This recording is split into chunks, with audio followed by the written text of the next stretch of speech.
लेकिन आज जुमे के दिन all India Muslim personal law board को आप देखिए गुस्सा सा आ गया।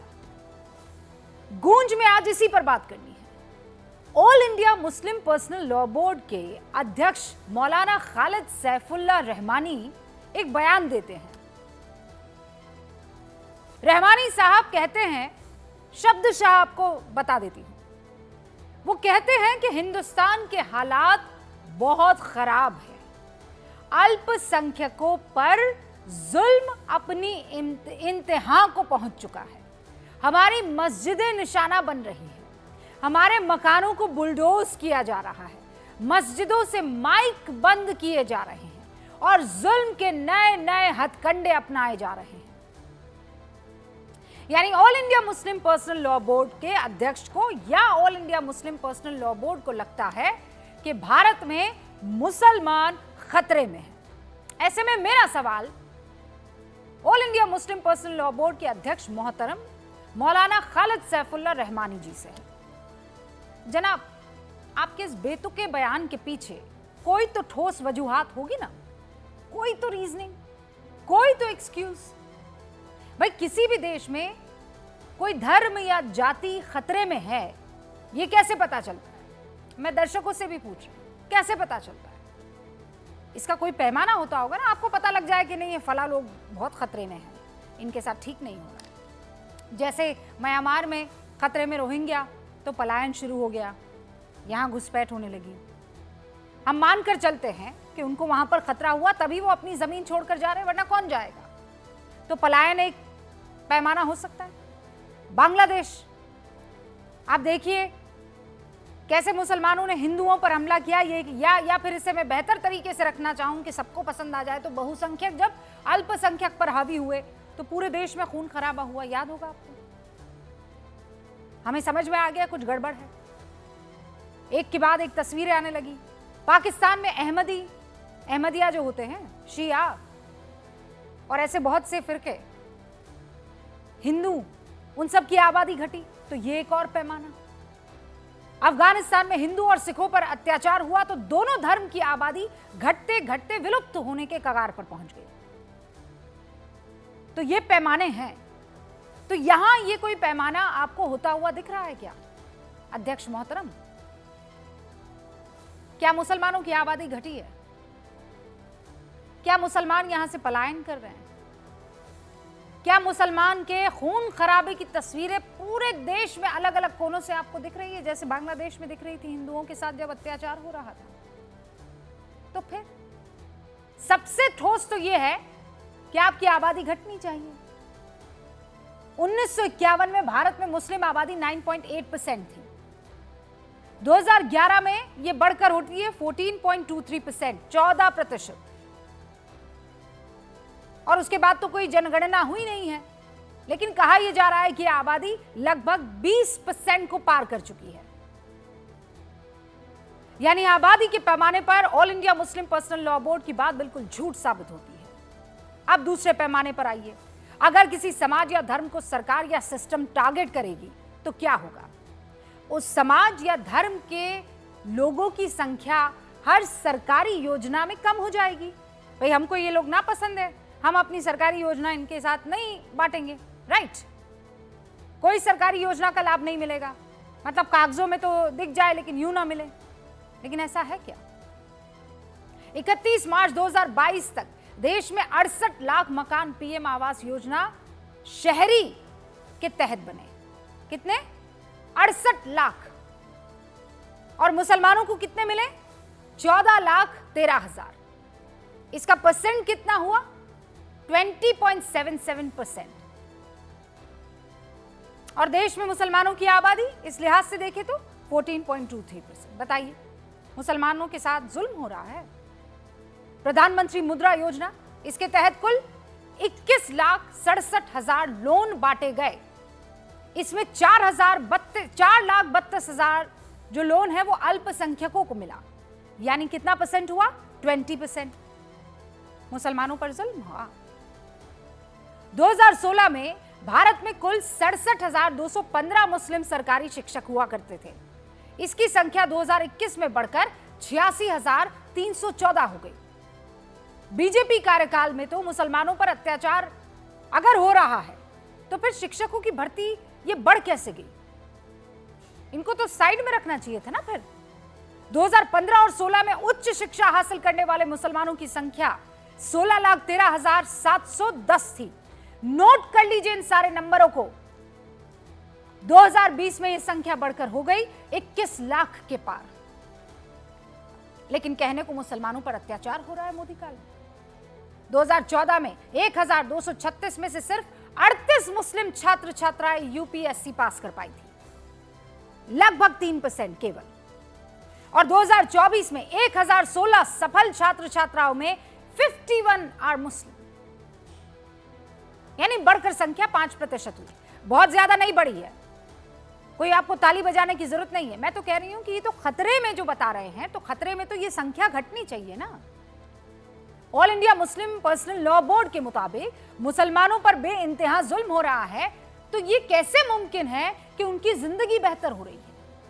मुस्लिम छात्र छात्राओं की संख्या तो घट जानी चाहिए ना, बढ़ कैसे रही है?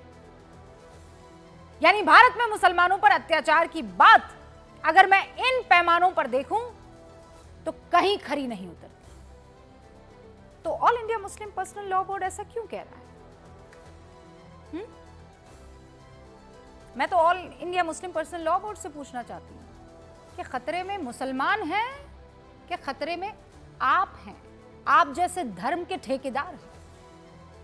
क्योंकि खुद all India Muslim personal law board की मैं बात करूं, अपने संगठन की बात करूं, सामाजिक संतुलन की बात करूं, हक की बात करूं,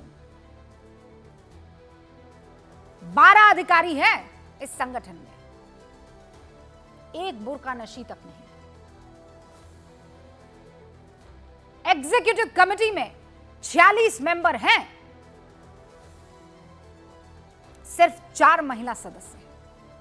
142 जनरल मेंबर्स हैं, सिर्फ 28 महिलाएं हैं। कहां गई बराबरी? जो all India Muslim personal law board अपने संगठन में आधी आबादी यानी महिलाओं को हक नहीं दे पा रहा, उसे लगता है कि भारत में मुसलमानों पर अत्याचार हो रहा है। मौलाना खालिद सैफुल्लाह रहमानी के बयान का 5वां वाक्य है, मस्जिदों से माइक बंद किए जा रहे हैं, यह जुल्म है। रहमानी साहब प्लीज, सिर्फ मस्जिदों पर माइक लगाने नहीं, हर धार्मिक स्थान पर माइक पर पाबंदी लगाई गई है। और यह किसी भारतीय जनता पार्टी के सीएम ने या पीएम ने नहीं किया है, सुप्रीम कोर्ट के ऑर्डर से है। सुप्रीम कोर्ट ने 18 जुलाई 2005 को ध्वनि प्रदूषण पर अहम फैसला सुनाते हुए कहा था कि देश के हर व्यक्ति को शांति से रहने का अधिकार है, जो उसके जीवन के मौलिक अधिकार का हिस्सा है।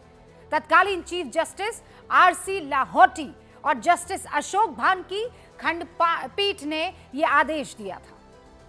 कोर्ट ने उस समय साफ किया था कि लाउडस्पीकर या तेज आवाज में अपनी बात कहना भले ही अभिव्यक्ति की आजादी के अधिकार के अंतर्गत आता हो, लेकिन यह किसी के जीवन के अधिकार से ऊपर नहीं हो सकता। यानी मुसलमानों पर यह जो जुल्म सितम की बात हो रही है, all India Muslim personal law board ऐसा कोई तर्क नहीं दे पाया, सिर्फ भ्रम पैदा कर पाया। हकीकत कुछ और है। और इसीलिए आज गूंज में सबसे बड़ा सवाल यही है कि खतरे में मुसलमान है या खतरे में तुष्टीकरण की सियासत। मैं शुरू कर रही हूं गूंज।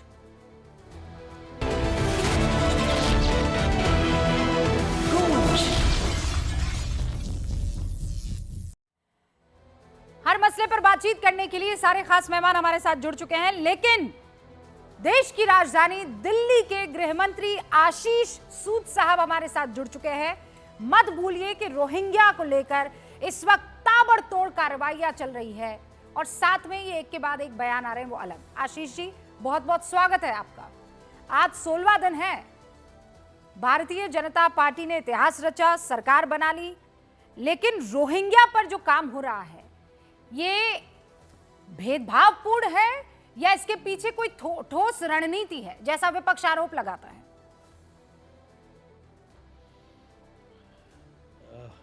नमस्कार रूबिका जी, आपके सभी दर्शकों को मेरा नमस्कार। देखिए, ये आरोप प्रत्यारोप की राजनीति करना विपक्ष का काम है। मैं इस बात से सरासर इनकार करता हूं कि कोई भेदभावपूर्ण कार्रवाई हो रही है। कोई भी इन्फिल्ट्रेटर हो जो किसी की मदद लेकर सीमा पार करके अवैध रूप से, चाहे वो रोहिंग्या हो या बांग्लादेश से कोई आए हुए इन्फिल्ट्रेटर्स हों, कोई भी सार्वभौम देश अपनी सार्वभौमिकता की, अपनी सॉवरेनिटी की रक्षा करने के लिए नहीं चाहेगा कि कोई इन्फिल्ट्रेटर वहाँ रहें। जो भी इन्फिल्ट्रेटर आए हैं उनको जाना ही चाहिए। ये भारतीय जनता पार्टी का शुरू दिन से स्टैंड रहा है। तो आशीष जी, कार्रवाई क्या हो रही है और अब तक क्या कुछ, आप तो गृह मंत्री हैं दिल्ली के, क्या साक्ष्य जो हैं हाथ लगे हैं या क्या इनपुट्स मिले हैं अब तक आपको? नहीं, देखिए रूबिका जी, हम दिल्ली के गृह विभाग की लिमिटेशंस को जानते हैं। दिल्ली के गृह विभाग का काम जो पिछले वर्षों में नहीं हुआ, दिल्ली के गृह विभाग का काम केंद्रीय गृह विभाग के साथ समन्वय कर दिल्ली की कानून व्यवस्था को सुचारू रूप से चलाने का है।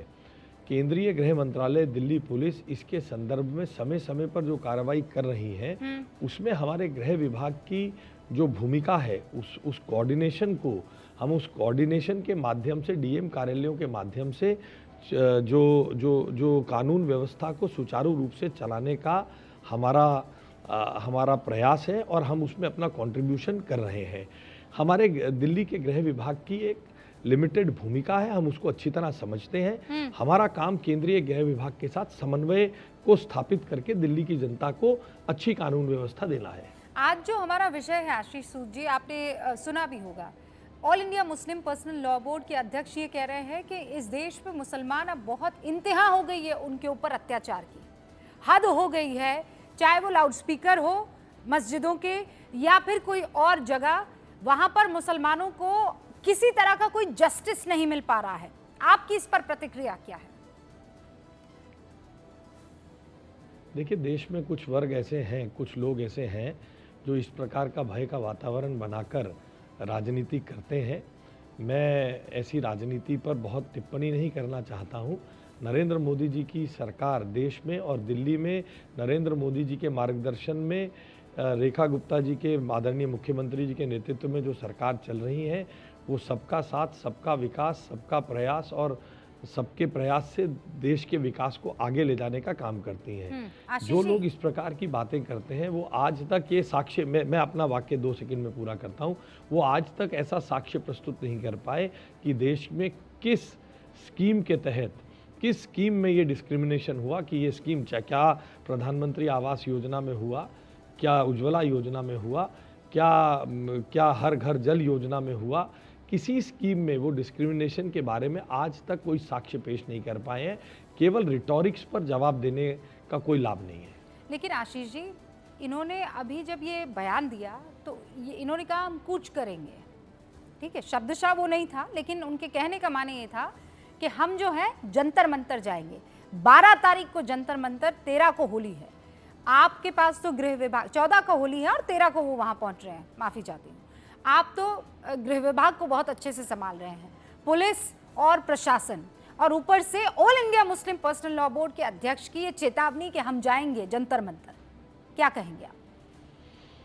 देखिए देश में सबको, डेमोक्रेसी में भी एग्री टू डिसएग्री, सबको अपना विरोध दर्ज करने का अधिकार है, मगर इसको विरोध दर्ज करने के जो तरीके हैं, जो अनुमति है, मुझे मालूम नहीं। उन्होंने घोषणा की है तो उन्होंने कहीं यहाँ की law enforcing authority, Delhi police आदि से अनुमति मांगी होगी।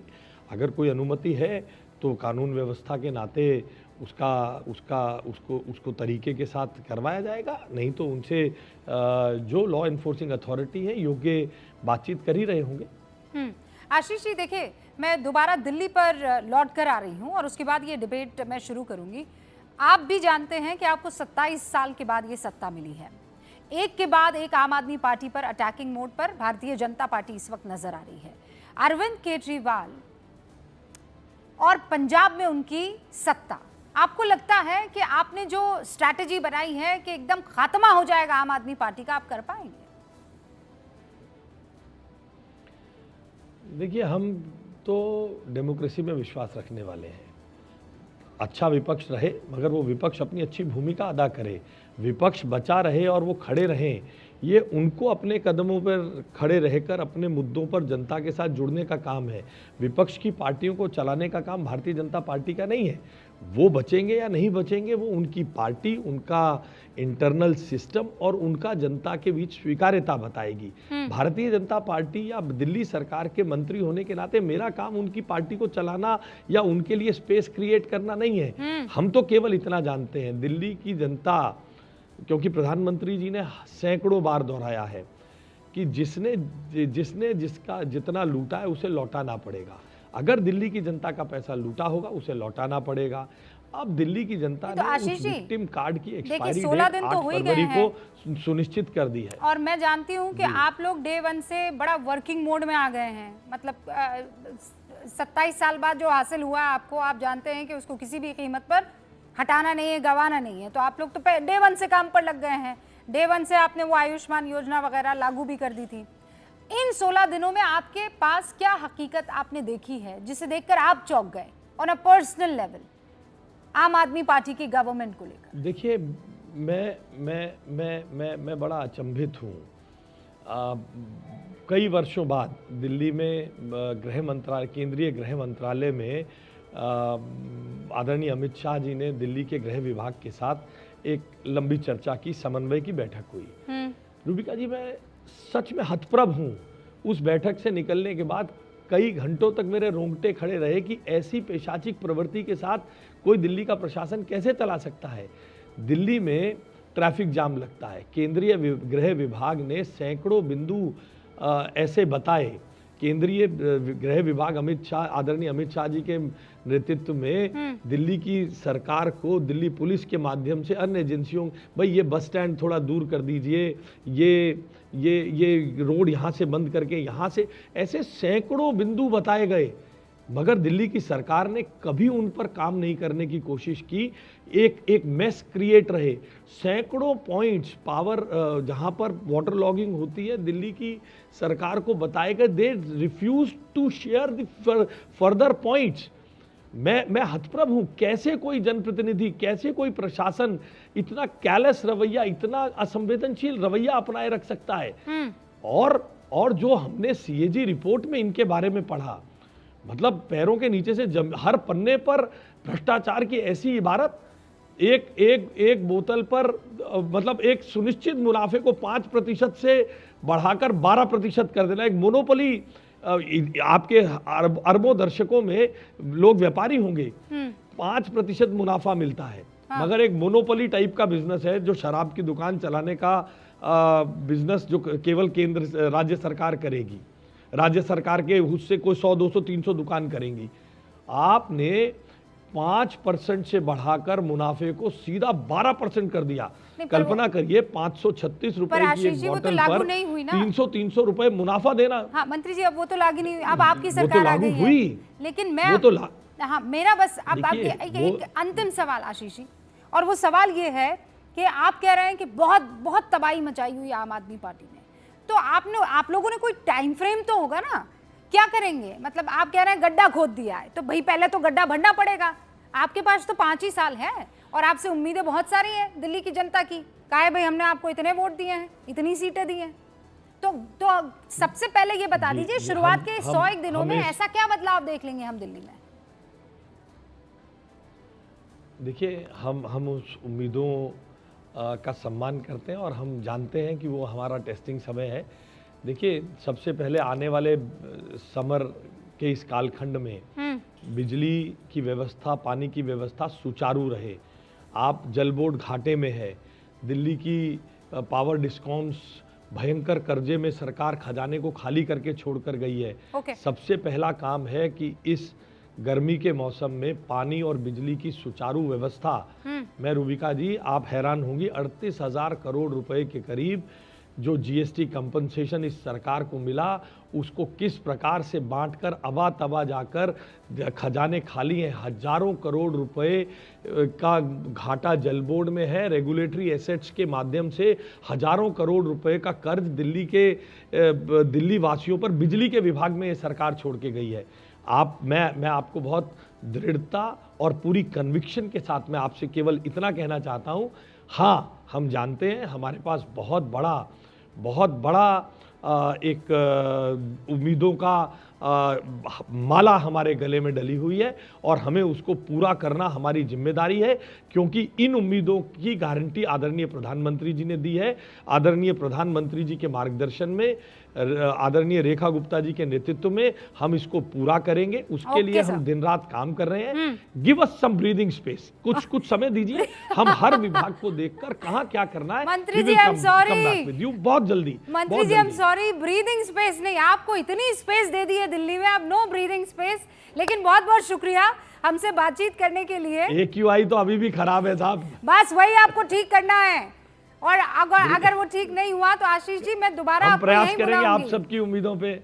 बस यही हम भी उम्मीद हम आप कर रहे सबकी हैं। उम्मीदों पे खरा उतर, हमारे लिए प्रभु से दुआएं करिए कि हमें शक्ति दे, और हम नरेंद्र मोदी जी के मार्गदर्शन में और रेखा गुप्ता जी के नेतृत्व में इसे पूरा करेंगे। All the best, thank you so much Ashish Sood साहब हमसे बातचीत करने के लिए। तो दिल्ली के गृह मंत्री को इस वक्त आप सुन रहे थे, उन्होंने रोहिंग्या से लेकर all India Muslim personal law board से लेकर AQI से लेकर तमाम बातों पर जवाब दे दिया। लेकिन अब मैं डिबेट शुरू कर रही हूं। सारे खास मेहमान हमारे साथ जुड़ चुके हैं। याद दिला दूं, debate all India Muslim personal law board के अध्यक्ष की तरफ से दिए गए बयान को लेकर है, जिसमें उन्होंने कहा है कि मुसलमानों पर जुल्म की इंतहा हो गई है। भारतीय जनता पार्टी से जफर इस्लाम साहब, मुफ्ती शमून कासमी साहब चेयरमैन है उत्तराखंड मदरसा एजुकेशन बोर्ड के, समाजवादी पार्टी से डॉक्टर अजीज खान साहब, south India Muslim personal law board के अध्यक्ष राशिद शरीफ साहब, और वरिष्ठ अधिवक्ता सुबही खान यहां पर नजर आ रही है। मैं दर्शकों को बता देना चाहती हूं कि ये पूरा का पूरा पैनल जो इस वक्त है वो खालिस मुसलमानों वाला पैनल है। किसी को कोई एतराज? रमजान का महीना, जुमा, और मानकर चलती हूं कि आप सब ने रोजा रखा होगा, तो बुलंदी से और हक से बात कहिएगा और सच्ची बात कहिएगा। शुरुआत मैं कर रही हूं राशिद शरीफ साहब आपसे। पहला सवाल मेरा यह है, क्या मुसलमान हिंदुस्तान में खतरे में है? नहीं, बिल्कुल खतरे पे नहीं है रूबिका जी, बिल्कुल खतरे में नहीं है। ये सिर्फ जुल्म हो रहा है, खतरा नहीं है, ये जुल्म हो रहा है। मौलाना खालिद सैफुल्लाह रहमानी साहब अपनी आंख बंद कर लेना चाहिए था। ये सब देखने के बाद तो हर कोई बोलेगा, ये सब देखने के बाद, जुल्म देखने के बाद, ज्यादती देखने के बाद हर तरीके से है सो मुसलमानों को पीछे ढक। जुल्म जैसे? बोलिए रूबिका जी। नहीं हजरत, मैं पूछ रही हूँ जैसे मसाजिद के पीछे पड़े हुए हैं आप, मुसलमानों के पीछे पड़े हुए हैं आप, हमारी तरक्की के पीछे पड़े हुए हैं आप, हमारी आवाज दबाने के पीछे पड़े हुए हैं आप। हजरत सुनिए ना, मैंने आपको बुलाया आवाज दबाने के लिए थोड़ी बुलाया है। मैं आपसे पूछ रही हूँ कि जुल्म कैसे, मतलब क्या क्या आप मुझे ठोस सबूत दीजिएगा कि जुल्म हो रहा है, कैसे जुल्म हो रहा है। मेरे पास तो सबूत है कि मुसलमानों की जिंदगी रमजान का महीना है। हाँ, रमजान का महीना है, ऑफ कोर्स। तो रोजा रखा है तो इसका मतलब ये थोड़ी कि आप रमजान का महीना है। नहीं, यहाँ पे सब सच बोलने के लिए बैठे। रमजान का महीना है, सब रोजे में बैठे हुए। रमजान का महीना है, सब रोजे में बैठे। सबका साथ सबका विकास आप ही बता दो। चल, सबका साथ सबका विकास आप ही बता दो मेरे को। रूबिका जी, रमजान में बैठे पूरे मुसलमान बैठे पैनल में, बहुत अच्छा है। जबरदस्त पैनल पे बुलाए आप। मौलाना खालिद सैफुल्लाह रहमानी साहब के बयान पे जो जंतर मंतर पे जो लोग जाने वाले हैं, और मैं भी चाहूंगा कि जरूर जाए, जरूर जाए जंतर मंतर पे बैठे और बताए पूरी दुनिया को। अरे आपके सर पर सींग थोड़ी है कि जंतर मंतर पर आने से कोई आपको रोकेगा। आप कायदे और कानून में रहकर आइएगा, जंतर मंतर पर आने से कोई। पहली बार पर आपने मुझे कहा रोजे में है, बताइए कि मुसलमान कैसे बेहतर है, सबका साथ सबका विकास कैसे हो रहा है। आपने मुझे ये कहा। अब मैं आपको बताती हूँ, बरोजा बता रही हूँ मैं आपको, ठीक है? नहीं, मैं बता रही हूँ आपको, ये आपके सामने भी चल रहा है। मुझे ये बताइए, अगर मुसलमानों से हिंदुस्तान की बाकी जनता को और सरकार को नफरत होती हजरत, तो ये बताइए कि मुसलमानों को 20% लोन कैसे मिल जाता, और वो भी इधर उधर का बैंक का लोन नहीं, प्रधानमंत्री मुद्रा योजना कैसे हो जाता। शिक्षकों की भर्ती में मुसलमान टीचरों की संख्या कैसे बढ़ जाती, मुझे बताइए। और मैं सिर्फ ज्ञान नहीं दे रही हूं, मैं तो सबूतों के साथ आपके साथ बात कर रही हूं हजरत। हाउ इज इट पॉसिबल, ये कैसे पॉसिबल है सर? देखिए, नहीं रूबिका जी, आंकड़े मत बताइए आप, ये बताइए मैं जो सवाल कर रहा हूं, सबका साथ सबका विकास किधर है? सबका साथ सबका यही तो सबका साथ सबका विकास होता है। पार्लियामेंट में कितने लोग हमारे बीजेपी की तरफ से जा रहे हैं? बीजेपी को आप जिताएंगे। बीजेपी का प्रचार कर रहे हैं, बीजेपी का जो प्रचार कर रहे थे आप आम आदमी पार्टी मुझे ये को बताइए, पीछे हजरत करके रुकिए ना, मेरी बात ऊपर सुनिए करके- जनाब, मेरी बात सुनिए। मुझे ये बताइए, बीजेपी की तरफ बोलिए, से बोलिए। कोई मुसलमान अगर आपके इलाके में आएगा, आप उसे वोट देंगे? खाइए कसम और बोलिए, वोट देंगे आप उसे? क्यों नहीं? हाँ, अरे मैडम, ये बीजेपी AIMIM का मसला नहीं है। आप अगर प्रोग्राम लेके आते हैं, आप अगर है तो नहीं भी सुनिए मेरी बात। आज हमारा प्रधानमंत्री कौन है? हमारा प्रधानमंत्री कौन है? अरे तो आपने थोड़ी चुना है, आप तो कहते हैं वोट ही नहीं करते हैं। बीजेपी का ही है ना? नहीं, लॉजिक पर बात कीजिए, लॉजिक कौन बोला मैडम? लॉजिक पर बात कीजिए हजरत, लॉजिक पर बात कीजिए, रुकिए, चीखिए मत, लॉजिक पर बात कीजिए। आप कह रहे हैं कि भारतीय जनता पार्टी की तरफ से मुसलमान चेहरे आगे क्यों नहीं आते हैं? एक सेकंड फुल स्क्रीन करना, फुल स्क्रीन कीजिए और बाकी सबको दिखाइए। हजरत, रोजे में हो सकता है आंखें थोड़ी कमजोर हो गई हो, ये क्या लिखा है बताइए? भारतीय जनता पार्टी राष्ट्रीय प्रवक्ता, ज के नीचे नुक्ता लगा है, फ पे नुक्ता लगाना भूल गए, लेकिन चलिए कोई बात नहीं। और आगे र, जफर इस्लाम, ये कौन है भैया? कौन है जनाब? ये बताइए। आज मुसलमानों का पक्ष रखने के लिए भारतीय जनता पार्टी ने मुझे जफर इस्लाम साहब कौन है भैया आप? देखिए रुबिका जी, मैं जवाब दूं या फिर अभी राशिद साहब से सवाल चल रहा है? नहीं, राशिद साहब रुकिए, मैं आ रही हूँ। बहुत बड़ी बात है, सबसे ज्यादा रमजान में। और ये राशिद साहब, अब आपकी बात हो चुकी है। अब देखिए, मैं कुछ बातें कहना चाहता हूँ कि मैं पहले एक मिनट, हाँ, मैं इंसाफ की ही बात इनसे पूछ लेती हूँ। जफर साहब, यहाँ पर वो सीधे तौर पर कह रहे हैं हम पर जुल्म हो रहा है, हमारे साथ इंसाफ नहीं हो रहा है, हम मजलूम हैं। देखिए, मैं आपको 2-3 अहम बातें बताता हूँ। ये एक तरह का कहीं ना कहीं प्लान वे में बीजेपी को बदनाम करने का तरीका है। हकीकत तो ये है कि मैं तो खुद मुस्लिम हूँ। अरे मौलाना को ये खामोश बिठाइए, एक मिनट, ये सब आंखें बंद, ये लोगों के आंखें बंद है। एक मिनट जनाब, थोड़ी तहजीब तो रखिए। आपकी बात हो गई, जंतर मंतर पे जाने के, ये इन्हों जाना चाहिए जंतर मंतर पे। क्यों जाएंगे? ये आप लोग एजेंडा चला रहे हैं, वो थोड़ी चला रहे हैं, वो क्यों जाएंगे? क्या इन्हों मुसलमान? एक मिनट सुन तो लीजिए आप, और चीखिए मत ना, रोजे से है, रोजे से आप इत्मीनान से बात कीजिए। मैं यहाँ पर चीखना चिल्लाना पसंद नहीं करती। मौलाना को पहले डिबेट से हटाइए। मौलाना कौन है? मैं सुनना नहीं चाहूंगा। कौन मौलाना? मुसलमानों के खिलाफ सुनना नहीं चाहूंगा मैं, ये प्लीज। ये कहाँ डिबेट कर रहे हैं? कौन कह रहा है मुसलमानों के खिलाफ? इस तरीके से मौलाना है जो मुसलमान को, इस तरीके से मौलाना है जो है कौम को अरे नुकसान कौन मौलाना? देख लिए, कौन चैनल देख रहे हैं आप? कहाँ है मौलाना? अरे पूरे लोग, अरे रूबिका जी, पूरे लोग ऐसो बता रहे हैं कि ये हमारे को तकलीफ हो रही। अरे भाई, तुम हमारे को महाकुंभ मेले में बाहर कर देते, कौन तुम बाहर करने वाले? अरे मैं वहाँ महाकुंभ में स्नान करके आई हूँ। सुबह आप गई थी? अच्छा भाई, सुबह खान, अरे भाई सुबह खान भी जाके आई है। और मैं तो फक्र से क्या करूं, बिस्मिल्लाहिर्रहमानिर्रहीम पढ़ के गंगा नदी में गई हूँ। लिखा है मैंने कि मुझे नहीं पता था कि जब जाते तो क्या बोलते। मैंने पूछा सामने वाली से क्या करूं, तो उन्होंने कहा जो आपके दिल के सबसे करीब है उसका नाम लीजिए और पहुंच जाइए। मैंने बिस्मिल्लाहिर्रहमानिर्रहीम कहा और मैं चली गई। पूरा देश मोहब्बत दे रहा है मुझे, पूरा देश, रमजान आ गए हैं, पूरा देश खजूर पहुंचा रहा है मुझे, और आप कह रहे हैं मुसलमान खतरे में। थोड़ा तो ये नाशुक्री ठीक नहीं है सुबही खान जी। रूबिका, मैं अपनी बात पूरी कर ले। सॉरी जफर साहब, बात पूरी कर ली। नहीं, देखिए, मैं बहुत तफसील में नहीं जाऊंगा, लेकिन मैं इतना जरूर कहूंगा कि कुछ लोग जो बिल्कुल सियासी तौर पर खत्म हो चुके हैं, जिनका इदारा बिल्कुल खत्म हो चुका है, मुसलमान भी उसको, उस इदारे को नहीं मानता है, जैसे इस्लामिक पर्सनल लॉ बोर्ड, उस इदारे को अगर उस इदारे से कोई आवाज उठती है तो समझिए वो सिर्फ अपने आप को चमकाने को, अपने आप को मीडिया में कहीं ना कहीं रखने के लिए ये सब कोशिश है। हकीकत तो यह है कि मुस्लिम समाज पहले और भी इस तरह से हर समाज के बीच में कुछ ना कुछ अच्छे बुरे लोग होते हैं, इस तरह की कुछ ना कुछ गलतियां होती होंगी हर समाज के लोगों से।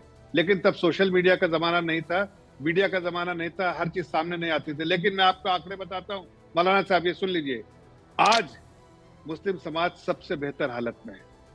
आज हमारे यहाँ जो सोशल वेलफेयर स्कीम है उसमें सबसे ज्यादा जो है ऐसे वे इलाके में जो कॉन्स्टिट्यूएंसी मैं सर्व करता था मुरादाबाद, वहां पर 85% मुस्लिम समाज के लोगों को किसी एक स्कीम में 85% तक एक स्कीम का बेनिफिशियरी मुस्लिम समाज के लोग हैं। और किसने दिया ये?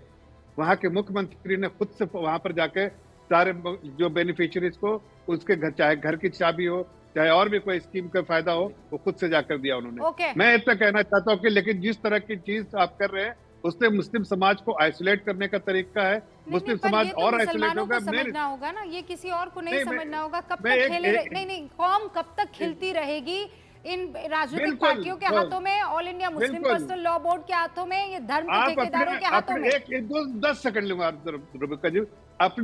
अपने मफाद के बारे के लिए वो सोच रहे हैं, लेकिन हम मुस्लिम समाज के लोग अपने मफाद के बारे में नहीं।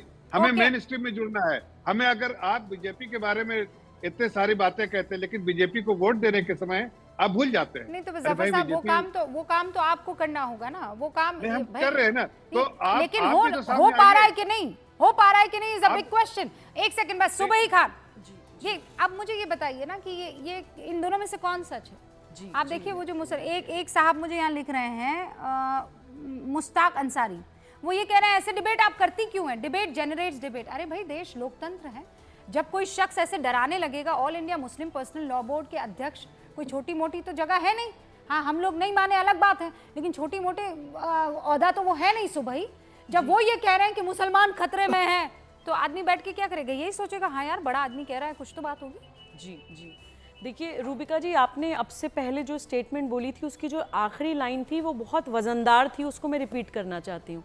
आपने कहा था कि ये नाशुक्रापन ठीक नहीं है। हमें एज अ मुस्लिम कम्युनिटी ये सोचना पड़ेगा कि अगर हम ये मानते हैं, चलिए फर्ज कीजिए for the sake of argument, अगर हमें लगता है कि भारत मुसलमानों के लिए सुरक्षित नहीं है, तो कौन सा देश मुसलमानों के लिए सुरक्षित है? एक पेपर और पेन लेकर बैठ जाइए। और जैसे रूबिका ने कहा था कि रमजान है, जुमा है, अधिकतर मुसलमानों का रोजा है, आपके दिल से, आपकी रूह से आवाज आ जाएगी कि क्या सही है और क्या गलत है। भारत के अलावा कोई मुल्क, कोई देश आपके दिमाग में भी नहीं आएगा जहां आप ये फील कर सकें कि आप पूरे हक के साथ, पूरे अधिकार और पूरी सुरक्षा और सम्मान के साथ रह सकते हैं। ये तो आपकी आत्मा ही आपको जवाब दे देगी। दूसरी बात मैं ये कहना चाहती हूं कि किसी भी इंसान को कंट्रोल करने के लिए रूबिका जी दो ही चीज इस्तेमाल की जाती हैं मानसिक गुलाम बनाने के लिए, या तो डर या फिर लालच। और दुर्भाग्य से मुस्लिम समाज के साथ आज तक यही होता चला आया है। या तो उनको डराया गया है कि आप विक्टिम हैं, आप अल्पसंख्यक हैं, आप सुरक्षित नहीं हैं, जैसे अभी हमने एक मौलाना साहब का स्टेटमेंट सुना, या फिर उनको लालच दिया जाता है, अपीज किया जाता है, उनको गुंडा बदमाश बनाया जाता है, उनके हाथ में हथियार थमा दिए जाते हैं, उनके साथ खून माफ किए जाते हैं। और सभी राजनीतिक दलों ने वोट बैंक की पॉलिटिक्स के लिए ये किया है। क्योंकि मैं किसी राजनीतिक दल की प्रवक्ता नहीं हूं रूबिका जी, तो मैं ये तो नहीं गिनवाऊंगी कि भाजपा सरकार में मुसलमानों के लिए क्या हो रहा है, लेकिन मैं ये सब्जेक्ट मेरे दिल के बहुत करीब है, क्योंकि मुझे तरस आता है अपनी कौम के ऊपर।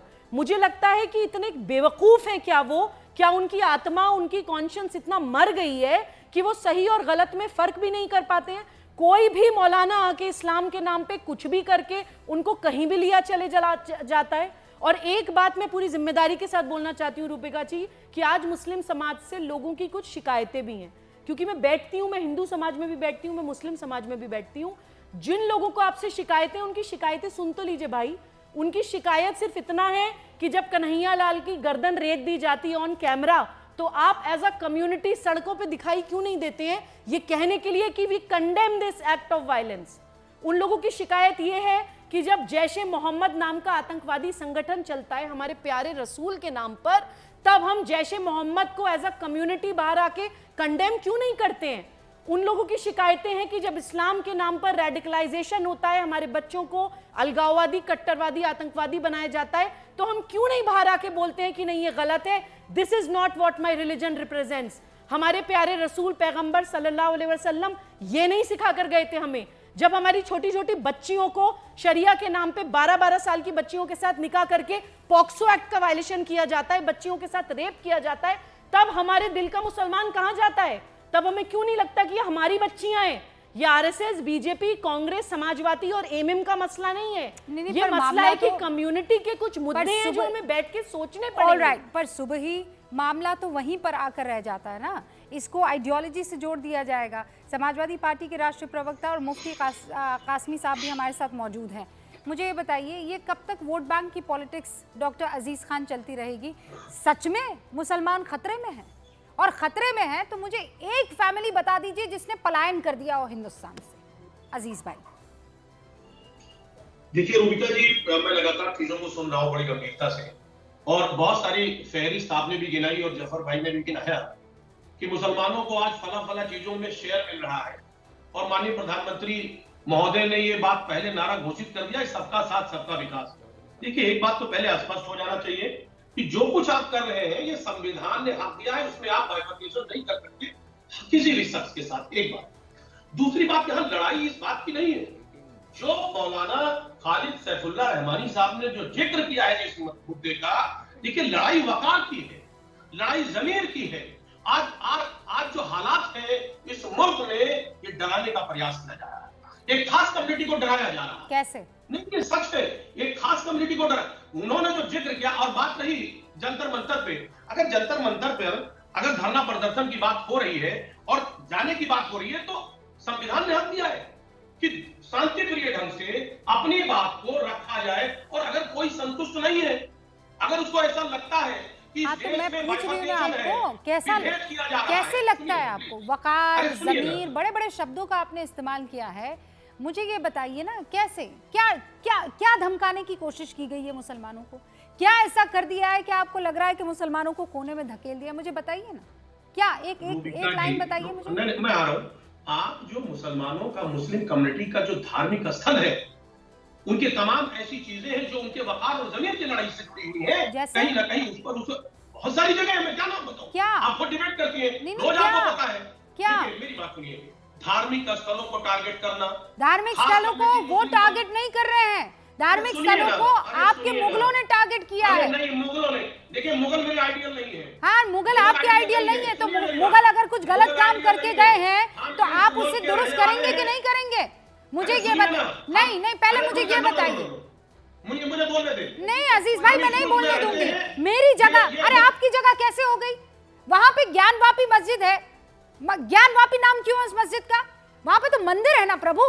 और उस मंदिर पर अगर आके किसी आक्रांता ने मस्जिद बना दी, आप लोगों को आए जुम्मा इतने वर्ष हुए हैं, इतने 100 साल हुए हैं, और आप किसी के मंदिर पर चढ़ाई कर देंगे और आप कहेंगे हमारे साथ जुल्म हो रहा है। अरे वो उसका मंदिर है भाई, आपको जाना, आप जाइए ना मक्का, मस्जिद बना के नमाज पढ़नी है, कहीं और पढ़िए ना अजीज भाई। और आपको इस्लाम अगर पता है तो आप क्या देवी देवता जहां पर हैं, जहां पर पूजा अर्चना होती है, वहां पर नमाज कबूल हो जाएगी आप लोगों की? बताइए। अब मुझे बोलने दे। देखिए सबसे पहली बात, इस्लाम धर्म इसके खिलाफ है। वो किसी भी दूसरे धार्मिक स्थल पे वो कतई नुकसान पहुंचाना उसके लिए कहीं ना कहीं हराम है। तो फिर दूसरी बात, यहाँ सुनिए ना, मेरी बात सुन ले, आप मुझे कंप्लीट करने दे। देखिए बात क्या है, जो उन्होंने उनके दिल की आवाज क्या रही कि आज मुस्लिम कम्युनिटी टारगेट किया जा रहा है। अरे अल्लाह, मेरे भाई मुझे बताइए ना, टारगेट कैसे किया जा रहा है? सुनिए ना, उन लोगों को मुगलों ने टारगेट किया, हाँ अजीज भाई, और वो अपनी 3-4 चीजें मांग रहे हैं। वो कहां जाए? मैं बार बार ये बात आपसे पूछती हूँ, वो कहां जाए अपनी पूजा अर्चना करने के लिए? कुछ बड़े मंदिर हैं, है ना, उन मंदिरों को आप मोहब्बत में उनको दे दीजिए ना। और क्या आप क्या आके गर्दन पकड़ रहे हैं? कोर्ट जा रहे हैं ना वो लोग, देखिए कोर्ट जा रहे हैं ना अजीज भाई। कोई आकर आपका गर्दन रेत रहे हैं, वो कन्हैया लाल की गर्दन रेत लिया अल्लाह अकबर कहकर। वैसे देखिए हर धर्म की इज्जत होनी चाहिए। धर्म आस्था का विषय है, किसी धर्म पर ठेस नहीं पहुंचना चाहिए, चाहे वो मुस्लिम कम्युनिटी हो चाहे वो हिंदू कम्युनिटी हो। तो आपने मौलाना शमून कासमी साहब, अजीज भाई बस एक सेकंड रुक जाइए, एक सेकंड अजीज भाई, बस एक सेकंड अजीज भाई, और अजीज भाई प्लीज आपसे नहीं सुनिए अजीज भाई, मैं आपसे परमिशन लेकर कासमी साहब के पास जा रही हूँ, ठीक है? कासमी साहब मुझे ये बताइए ना, ये जो बड़े बड़े मंदिर हैं जो हजारों वर्षों से यहाँ पर रहे हैं, वहाँ पर आक्रांताओं ने आकर मस्जिद बना दी। अब उस मस्जिद को कोर्ट के जरिए अगर जाकर हल करने की कोशिश की जा रही है तो कह रहे हैं कि हमारे मस्जिदों पर निशाना साधा जा रहा है। रूबिका जी, मैं पहले तो जो आपने अभी खालिद सैफुल्लाह और मुस्लिम पर्सनल लॉ बोर्ड के सदर के बारे में जो बात कही, और उन्होंने कहा कि मुसलमानों को टारगेट किया जा रहा है, तो मैं ये कहना चाहूँगा कि हज़रत उमर रज़ी अल्लाह ताला अन्हु का एक वाक़या ज़िक्र करता हूँ कि वो ईसाइयों के जिस वक्त वो खलीफा थे, उस वक्त ईसाई एक प्रोग्राम में गए और जाने के बाद वहाँ के ईसाइयों के जो लीडर्स थे, उन्होंने कहा नमाज का वक्त हो गया, आप नमाज यहीं पढ़ लें।